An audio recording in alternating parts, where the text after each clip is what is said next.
But she was saying when they were children, you know, the curve of people coming together and all these great artists like Arthur Rubinstein, Clara Haskell, those mountaineering other performers would are, come up, you know, not as and just sort of so fording that new you territory, can't but treat also Les overlapping Arts with the as a social small period. People really wanting to step out and take Let's talk about that, sort of what it did for the town. It's kind of an the interesting cosmopolitan element. Well, the Vagabond did for the town. Yeah, and also, but the history of the tubercular. Oh, How Lizon is kind of for a small, what would be seemingly a small provincial village in Switzerland. I don't know, is that worthy of a discussion? Yeah, the Magic Round. Yeah. No, the other one. I guess the rack. The rack. You want to read about Les Arts, you read the rack. The rack. Pick up the rack. It's called on a pseudonym. We would go there and evening climb all day and stay there at night and use his bathroom, use his kitchen. And we were sort of maybe university students there to take their cures in Les Arts. I'm just interested. And this was before the invention of PS, isoniazide and streptomycin, where they really had some incredibly barbaric treatment. French, you know, originally. She was French and married a Russian count. Oh, and then she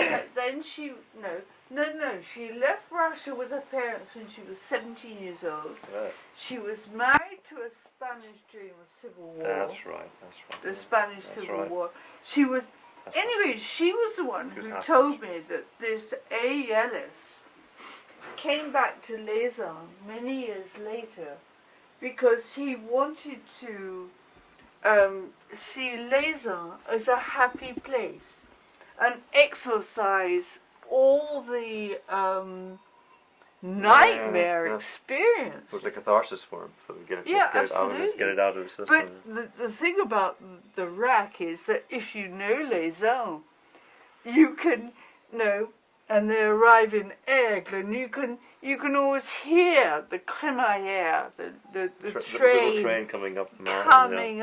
And it is, you know exactly where all these buildings.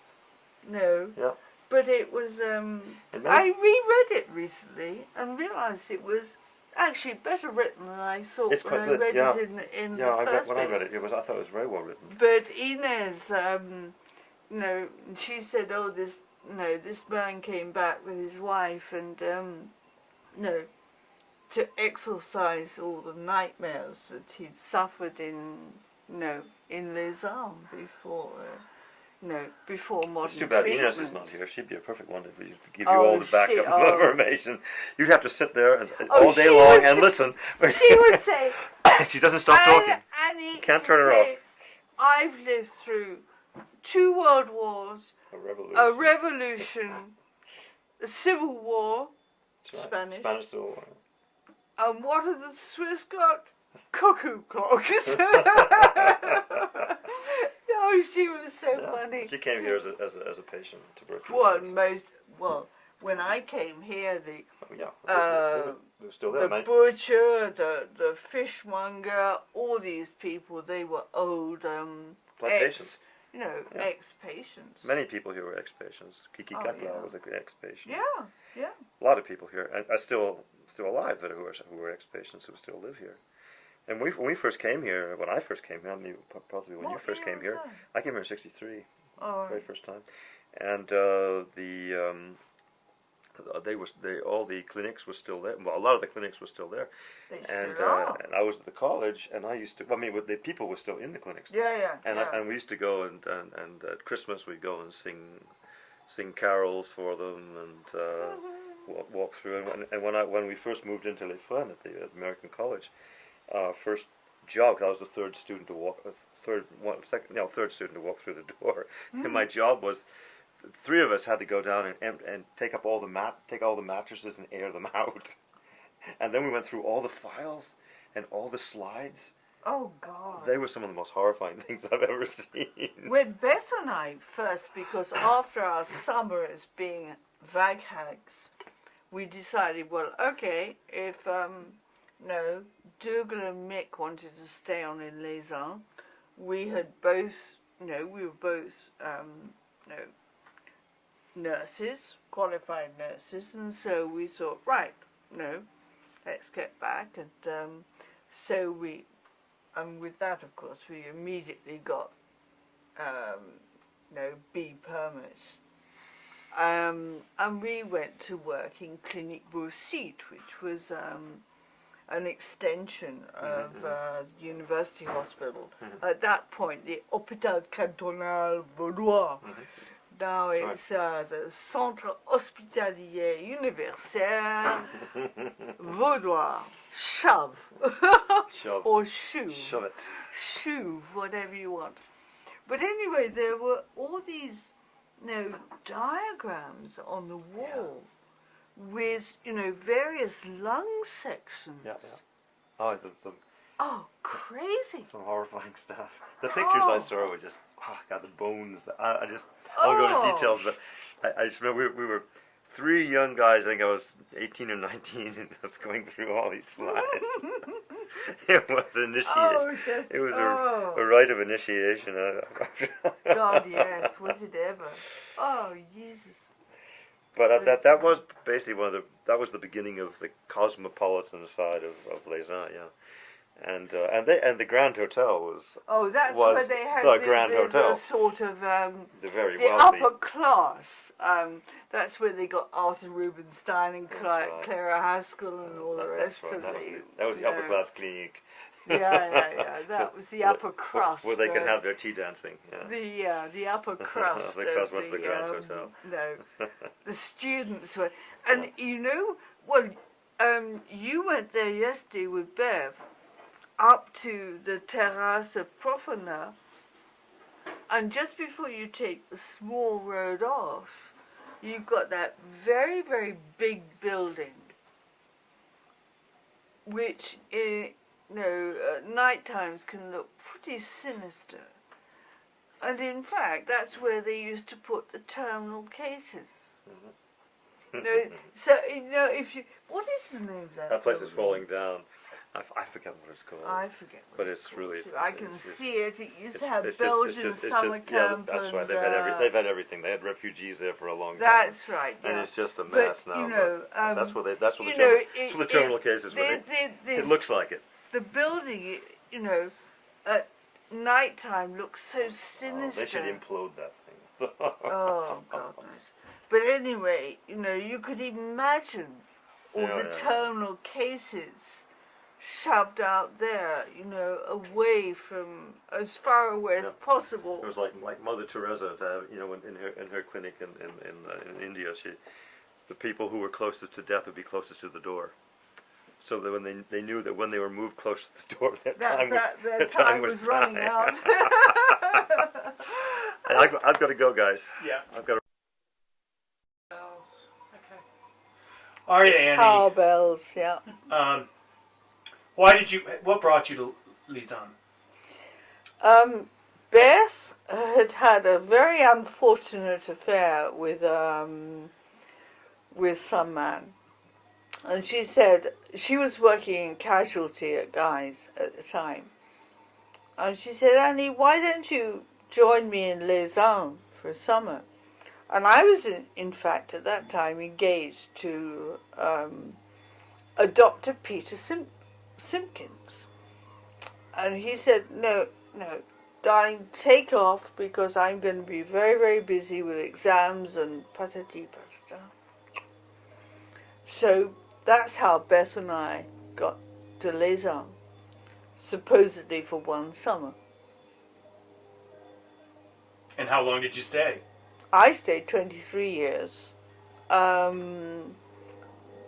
and Mick, I can't remember how many years they stayed here, but it was certainly more than one summer.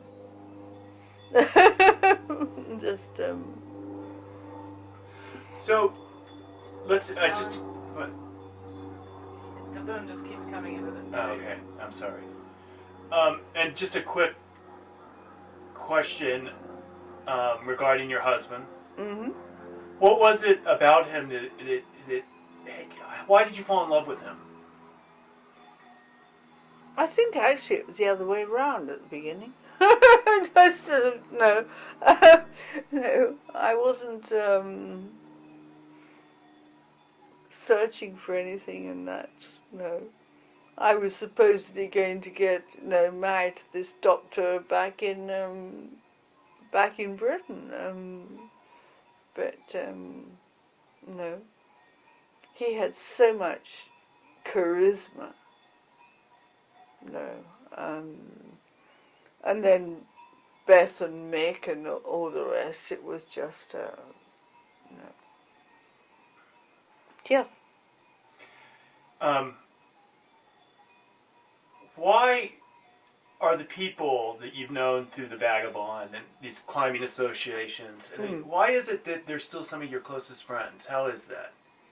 I don't know. There was a specific charm about the Vagabond. I think I was talking about this to Joanne the other day, and most of my lifelong friends were friends made at the Vagabond. It had that special charm about it. And, my address book has got addresses all over the world. In fact, when Dougal was invited by the Canadian Alpine Club to give a lecture on the Annapurna expedition, there was just one place, I think it was up in Winnipeg or something like that, where there were no vagabonders, but with everywhere else, we stayed with old vagabond friends. No, they're everywhere. They're everywhere. But why do you think that you're still so close? Was it just that time of your life, I guess, when you're young and... I've never actually analysed it, but it was just one of those things. They became friends. And lifelong friends. No. No, but how would you describe that bond?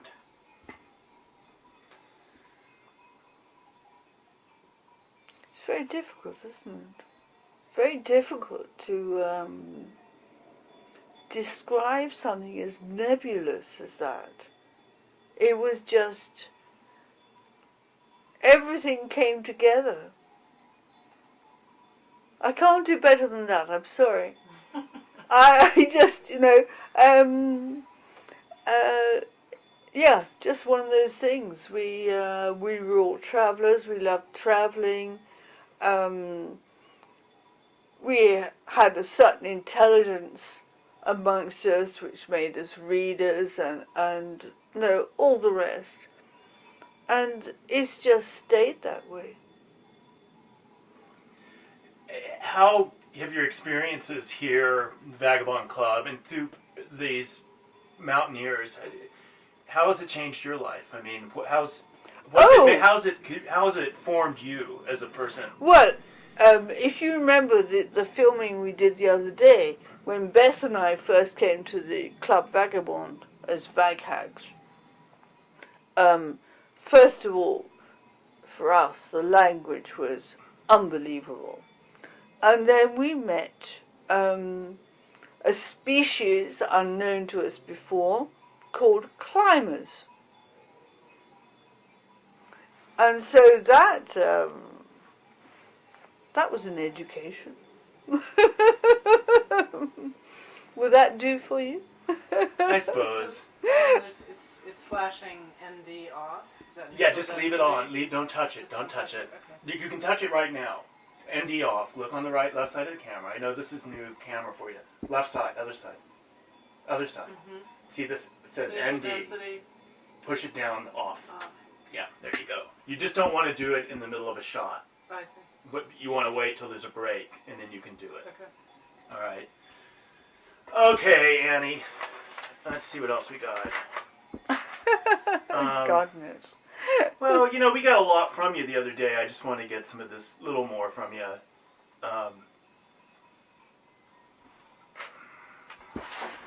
this upside down. Tell us about the shoulders one more time. The what? Your sloping shoulders. Oh! So because anybody who wanted to get tell their stories to Dougal or whatever, they would always come through me. And so, Dougal said, "Oh, you've got the most sloping shoulders in the world." No, I wouldn't necessarily pass on this, these sob stories or whatever, but people would try and approach Dougal through me.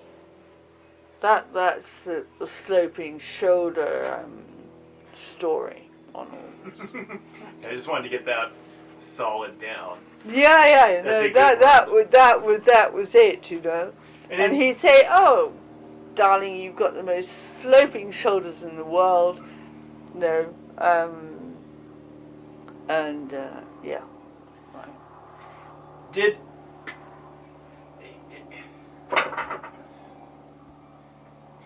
after you two separated, did the were you still very much part of the community, and he also? Oh yeah. Yeah, it was amicable. Yeah. Oh, very, very. No, I went down to work in the University Hospital in Lausanne because it was more interesting work. But Luc Vanderkay and I rented an apartment in La Soudanelle. And when I came up, Dougal would, we'd go out for dinner and, And in fact, after his death, a letter was returned. He'd written a letter to a Canadian friend called Jan Lawrence, and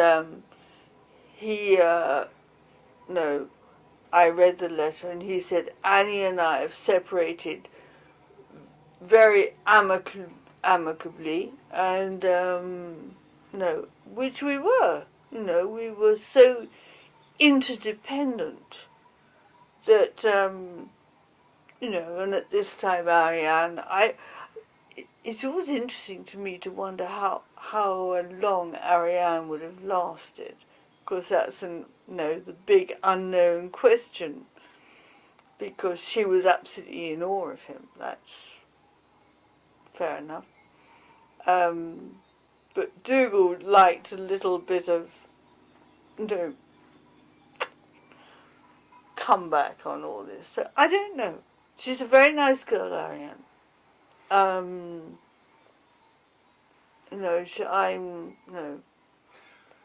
But overall, though, I mean, you continued to be in the same social circles in town. I mean, really. Oh God, yes. Okay. Oh yeah. I mean, that's yeah.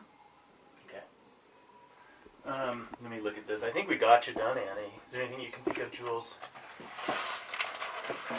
Just the initial who she is and all that? We don't need to do that. Okay.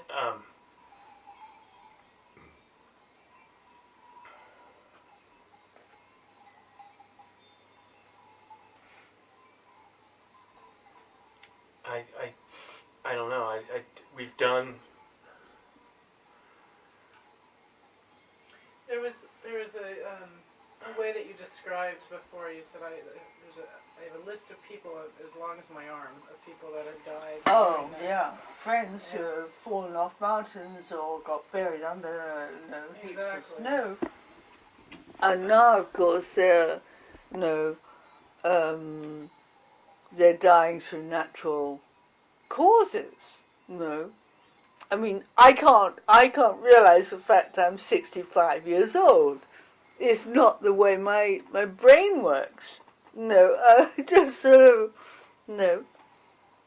I'm very happy when the, retirement funds come through, but I don't feel old. It's friends dying of natural diseases, and you think, Oh la vache. Chacun à son tour, quoi. Donc, but, Yeah.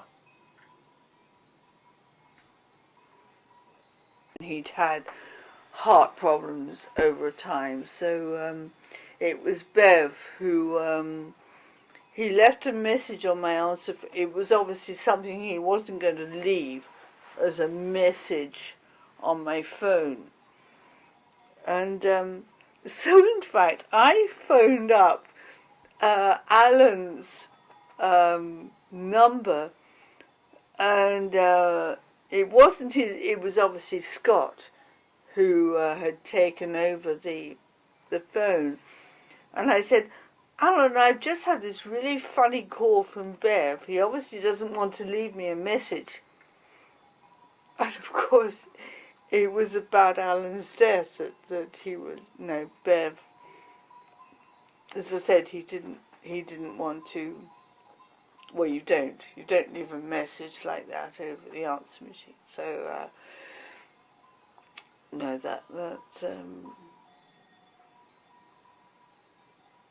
Was the death of Alan something of a end of an era? Very much so, because he was such a oh, I remember his daughter, because she wasn't going to speak at his memorial service, in fact, but she took over the microphone and said, "My father was a good man." Burst into tears. It was just, oh, Jesus. It was, and he was. I get emotional about this too, because he was a good man. No, but no, he didn't have an evil thought in his head. It was just, he was a good man. Truly the heart and soul of the Vag Club and of the town, even. Oh, yeah, he, I think when he realised he was getting old, he went on a bicycle trip on the Southeast Asia, and that really knocked him out of him. He realised just he was getting old, and he never really got over that trip. No. He sent me a long letter. And, when I next came up to Les Arts, and he met me at the train station in Vélez, and, he said, "Annie, I'm not used to being old." And I just,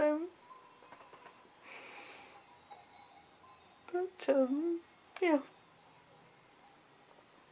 Oh no, he went on this bicycling trip, and, I don't know whether you've travelled in Southeast Asia at all, but they have these, bookshops, which are sort of, you put a book in and you can take one out, or, and they're wonderful. For me, I know they start in India and go on, and so you can, books you've read, you give away, and then you can pick up some more books. And so Alan would always say, exactly, for instance, if a book has four parts to it, you're chasing this guy across Southeast Asia because you finished part 1 and you want part 2 and then part 3 and part 4. I mean, just, no. But I think that really did for him, that bicycle trip. This was shortly before he died. Yeah. well, he never totally recovered from that trip. He sent me a long letter from that trip, describing his, experiences, and but it really, took it out of him. The climate, not so much the physical exercise, but the climate, everything else. But it was a good man was our Alan. Okay. Thank you. Hey, who are you? And how did you end up here? My name is Carol Ann Rankin. I was born and raised in New York City. I did part of my university training in California, and I moved back to New York, got a job in an office, swore I would never work again in an office, and decided to seek out my dad's roots, which were in South Wales. Came over in June 1959, traveled a bit through Britain, Scandinavia, France, Germany, Italy. And as everybody asks, where is the cheapest place to stay? And when you're traveling on a shoestring, that makes a difference. You don't care where it is in the country, you just want a cheap place to stay with hot water. So at that time, in just north of Alicante in Spain, there was a little village, a fishing village called Campello. It was run by two New Zealand guys who set up dormitories and a bar, of course, right on the beach practically. And that's where Ken Tate, Alan Rankin, and Luke Vanderkay all met by chance. They were not traveling together, they just happened to end up there. I arrived 3 days after they had all left. And there was talk of them starting someplace similar to this, perhaps in the Alps. So then I stayed for 5 months in this little village. Then we moved out in May. Ken Tate returned to this little village, and he took me and two others up north, and we met Alan. And that's the first time I saw Alan in May of 1960. Meanwhile, Ken had to go back to Rhodesia to finish his divorce. Alan was leaving immediately for Canada, and I was going to London, and I worked in a travel club overseas. It's called the Overseas Visitors Club. And during that time, I met people who had buses in the autumn now, we're going on a bit further, in the autumn, buses that were empty from summer travel, and they needed something to do in the winter. I wrote to Alan and said, "Oh, this is great. We've got buses. Let's start now." Alan wasn't quite sure. I wrote to him in September and October and November, and I said, "Oh, come on, let's go now." He wasn't doing anything that positive. And so we met in Frankfurt in December, rented a little car, came to Les Uns, and rented a small chalet with 18 beds for 4 months. I was to sleep in the attic. The exit was through the kitchen window with a ladder up to the little attic. Alan and his friend who came with him, Peter Rhodes, they slept in the outside shed, also unheated. So it was sparse. But the chap with whom I had talked and had made arrangements did come out with his Kummer, did come out with his bus. And we did have people immediately. And the strange thing is, we were only open a few weeks when word of mouth, we got people in, Aussies, New Zealanders, Canadians, traveling around Europe. We were only open 2 weeks. And they came to this little chalet. And it was, I did the cooking, of course. I would go down on my sled every morning, learn what the vegetables were in French. That's when I found out about salsify. And pick up the food and trudge back up. And it was very much of a toddler's time when you're just learning to walk. We were learning the business. And we had no building in mind to buy. We thought of perhaps building our own. It was way too expensive to get an architect in and do all the work. And then this building that the Vagabond is in now went up for sale quite by chance. And we spoke to the woman who owned it. It was a pension at that time. It was not built as a clinic. It was built as a little hotel, then it went into sort of clinic status and back to a hotel, and the price was right. I hate to tell you what it was because it was 4 francs 30 to the dollar, so it was very reasonable. And we made arrangements. We had no money, so we had to rent for about 6 months.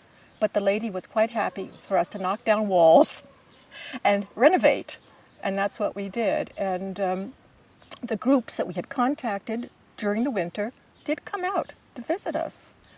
And Alan and I were married in June, and then he went off for 6 weeks on one of these travel tours, and that's where he met Dave Smith the year before. He had this Canadian travel, I think it was called something Odyssey, and this is where Dave always remembered Alan, and then Alan had opened up someplace in the Alps, and that's how Dave Smith came to see us, because of his connection. And we were very idealistic, as I've mentioned several times.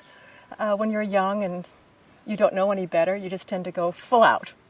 So we knocked down walls, put up showers were the most important thing. They were built in the basement originally, took out a few old rooms, built, I think there were 6 showers, 3 on either side, 3 for the girls and 3 for the guys. And a big job, because nobody knew what they were doing.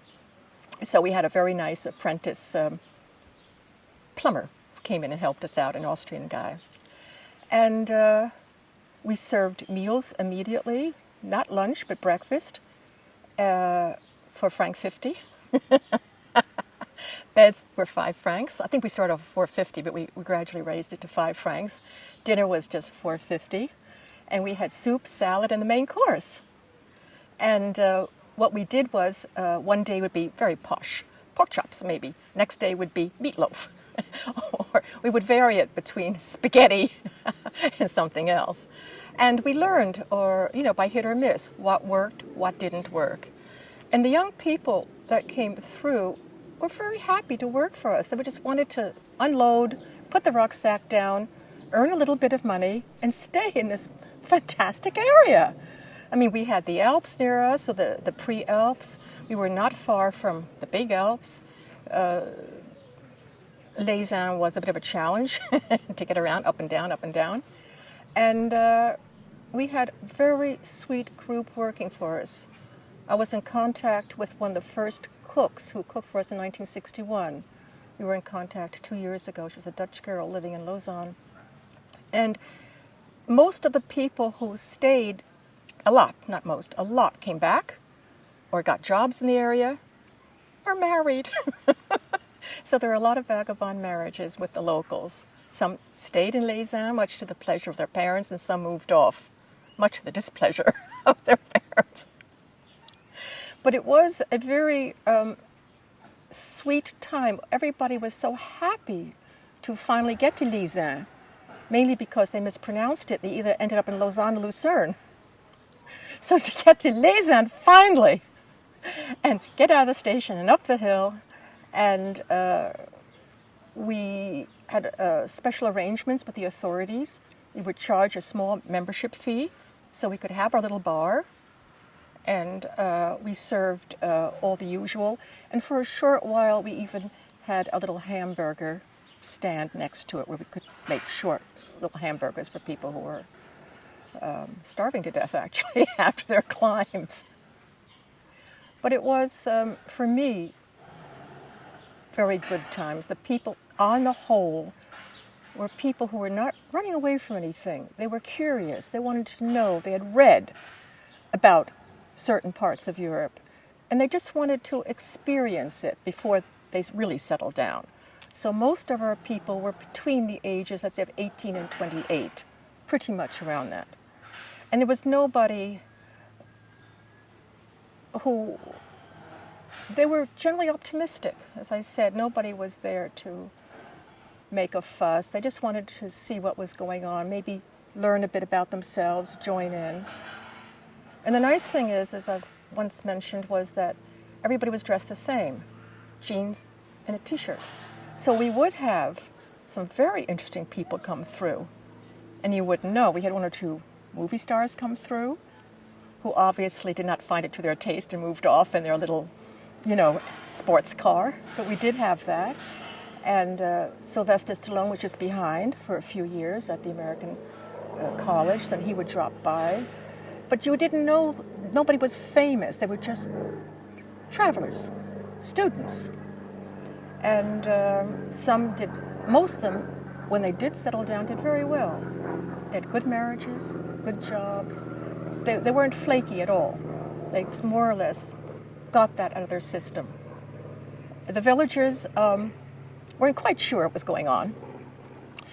Just the fact that we had dormitories, and they weren't quite sure. But we did separate them. We did do room checks for a short while. And we did try to keep an eye on, but the villagers were very open on a whole, considering this was a little mountainside. They were curious, but open-minded. They were not at all judgmental on the whole.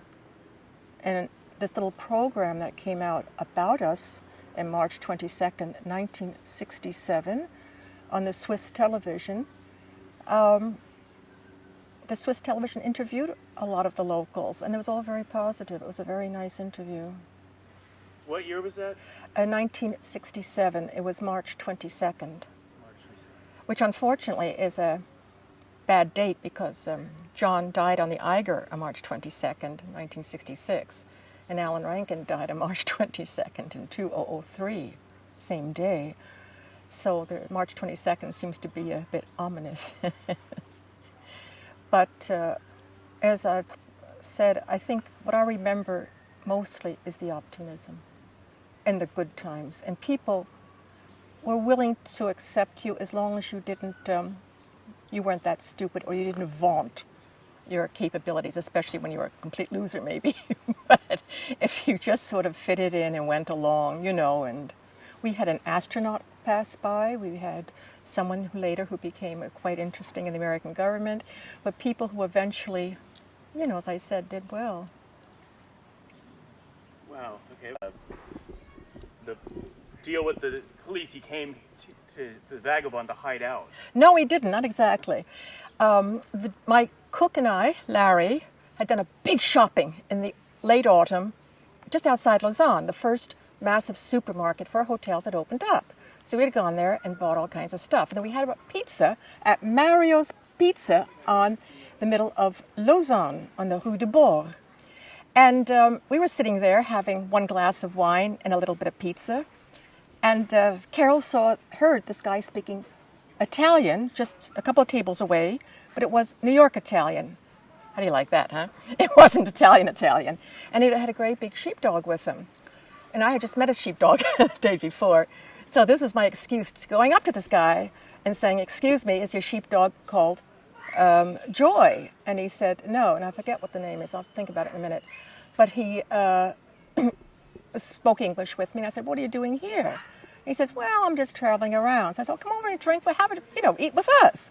So this guy brought his plate over and ate with Larry and I at this little table. And I said to him in my forthright way, "What are you doing here, and how long are you staying, and where are you?" So he was staying at Saint-Pré, which is a very pretty village the other side of Lausanne. So I said, "Well, what are you staying there? Winter's coming. You could come up and stay in the Alps." And he told us his name was Paco. That's all I knew. Paco. P-A-C-O, Paco. And so he did. He came up to Les Uns and rented a little chalet just coming into Les Uns. As you're driving up, it was on the lower left side. Meanwhile, Larry had rented a little chalet just a bit further where he was staying with his then girlfriend, and they married, of course, later on and what have you. So Paco would come up to the bar. Nobody knew who he was, just Paco, him and the dog. So one day the police come, and they've got an old-fashioned, tape recorder about this big, and they're asking me about him. I said, "I don't know. We don't know anything about him. We picked him up in the pizzeria." And he's just staying here. So then Larry comes running up the stairs and he says, "Carol, I've got something to tell you." So he said, then he tells me about the Attorney General wanted him back. to testify, and Paco rightly said, I've done it once, I was shot, I was 9 months in hospital, I am not going back again. And the thing is, when Al Pacino was making the film, Paco doesn't look anything like Al Pacino, which was a pity. I mean, I would have loved to have met Al Pacino, but I didn't. But that's how, no, he wasn't hiding out at the VAG. He would come up and drink with us. In fact, he visited me and Alan at home, and we would chat with him, but we never found out. He was rather discreet, obviously. Okay, ready to go. So we have a lot of little anecdotes, a lot of little funny stories. So here I am in the Vagabond bar room. It was very modest at this time, and I was probably sewing and knitting. I think I was pregnant with the second child or something. I'm just sitting there quietly when two guys show up in black suits, real black suited guys. They don't say a word. They just look around, they sniff here, they sniff there, and I said, can I help you? They said, no, we're just looking. So a little while later, we had a request from the National Union of Students, the Dutch version, which is called NBBS. And a group comes in, no problem. There are 25 young university students, and they get skis. They have demi-pension with us, no problem.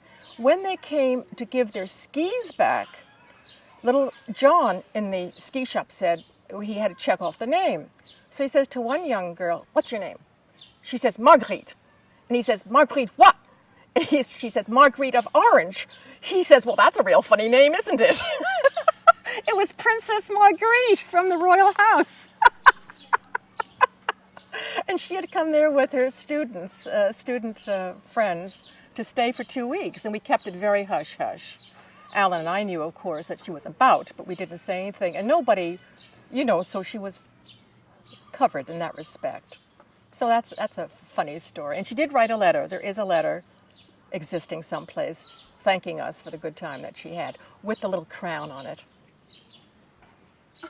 Go, Carol. My memories of the climbing school are not quite as sharp as my own particular work, which mainly keeping the girls happy and, keeping the Vagabond going in the kitchen and ordering everything. But I think the International School of Modern Mountaineering was started, about 1962. John Harlan came to Lausanne to work at the American High School. And one thing led to another. I think he was one of the coaches there.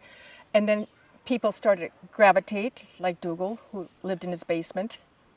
Marilyn Harlan called it Haston's hovel, because it wasn't too neat, perhaps. And people gradually came. But it was so gradual and so low-key that many of us didn't pay attention to it. I mean, it was just one climber, so you've got one climber, you've got somebody else here doing something else, somebody's a great cook and they're coming for you, a professional, they're doing this. It was all part of the whole picture, but not a specific, something that stood out enormously. And we were very proud of these guys. When they did do something, it was super. But so many people were doing interesting things at that time. Some were writing books, some were painting, some had taken a break from a very interesting job and might go back to it. So it was all part and parcel of a picture. And the climbing, because we offered such inexpensive accommodation, that's how we got them. Not because we were all that good, it's just because we were all that cheap. And you only had maybe 8 or 10 at any one time. And eventually, counting staff, we did have 150 beds. So they did make up a minority. But they were interesting. Of course, obviously, we have very good memories of the Americans were serious, didn't drink too heavily, were rather different from the more flamboyant English. I have good memories of them all. They were all quite stable. Tom, Royal, Leighton, they were all, what they were doing was serious. They wanted to, of course, obviously, climb certain peaks that had not been climbed before, or that certain way, a different face, a different aspect. And then we had the British group who did drink.